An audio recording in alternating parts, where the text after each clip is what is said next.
हरे कृष्णा। आज का दिन साधारण दिन नहीं है। आज का दिन धर्म की विजय का दिन है। आज का दिन सत्य की स्थापना का दिन है। आज का दिन भगवान के धरती पर अवतरण का दिन है। आज चैत्र शुक्ल नवमी के पावन दिन अयोध्या की पवित्र भूमि पर भगवान श्री राम का आविर्भाव हुआ था। जब भगवान स्वयं इस धरती पर आते हैं तो क्या केवल एक राजा के रूप में आते हैं? नहीं, वे आते हैं धर्म को स्थापित करने के लिए। जैसा कि श्रीमद् भगवद गीता में भगवान कहते हैं, यदा यदा ही धर्मस्य ग्लानिर्भवति भारत अभ्युत्थानम धर्मस्य तदात्मानं सृजाम्यहम्। अर्थात जब जब धर्म की हानि होती है तब तब भगवान अवतार लेते हैं और उसी धर्म की रक्षा के लिए भगवान ने अयोध्या में राम के रूप में अवतार लिया। भगवान राम के जन्म की कथा अद्भुत है। अयोध्या के राजा दशरथ महाराज बहुत महान और धर्मात्मा राजा थे। उनके पास सब कुछ था, धन, राज्य, वैभव और प्रजा का प्रेम। लेकिन एक कमी थी, उनके कोई संतान नहीं थी। राजा दशरथ बहुत चिंतित रहते थे। एक दिन गुरु वशिष्ठ ने कहा, राजन, आप पुत्र प्राप्ति के लिए पुत्र कामेष्टि यज्ञ कराइए। फिर क्या हुआ? महान ऋषि श्रृंगी ऋषि को बुलाया गया। विशाल यज्ञ हुआ और यज्ञ की अग्नि से एक दिव्य पुरुष प्रकट हुए।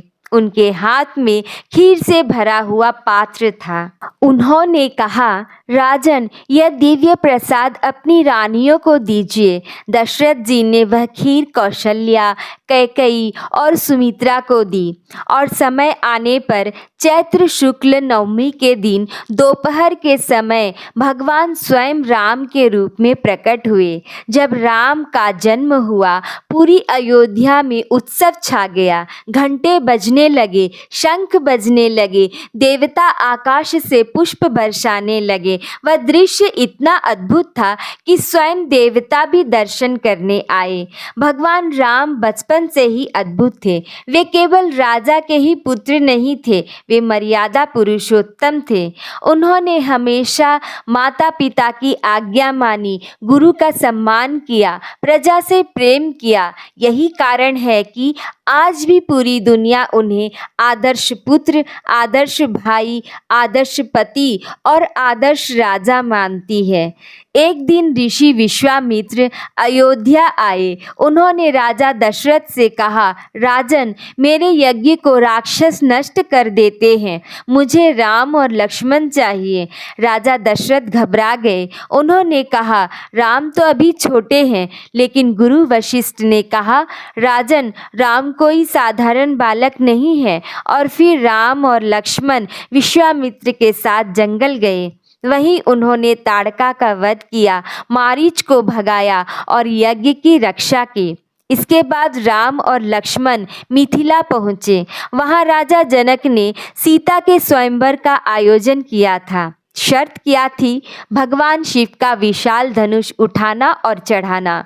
दुनिया के बड़े बड़े राजा आए, लेकिन कोई धनुष हिला भी नहीं सका। फिर गुरु विश्वामित्र ने कहा, राम उठे। राम आगे बढ़े और जैसे ही धनुष उठाया, धनुष टूट गया। पूरी सभा भवन गूंज उठी और उसी समय सीता जी ने भगवान राम को वरमाला पहनाई। लेकिन राम जी की जिंदगी केवल सुख की कहानी नहीं है, यह है त्याग की कहानी। जब राम जी के राज्याभिषेक की तैयारी हो रही थी, तभी कैकेयी ने 2 वरदान मांगे। पहला, भरत राजा बने और दूसरा, राम 14 वर्ष वनवास जाए। तो सोचिए, एक राजकुमार जिसका राज्याभिषेक होने वाला था, उसे अचानक वन में भेज दिया गया। लेकिन राम ने क्या किया? उन्होंने विरोध नहीं किया। उन्होंने कहा, पिता का वचन मेरे लिए सबसे बड़ा धर्म है, और राम वन चले गए। यही कारण है उन्हें मर्यादा पुरुषोत्तम कहा जाता है। वनवास के दौरान रावण ने छल से माता सीता का हरण कर लिया और यहीं से शुरू हुई धर्म और अधर्म की महान लड़ाई।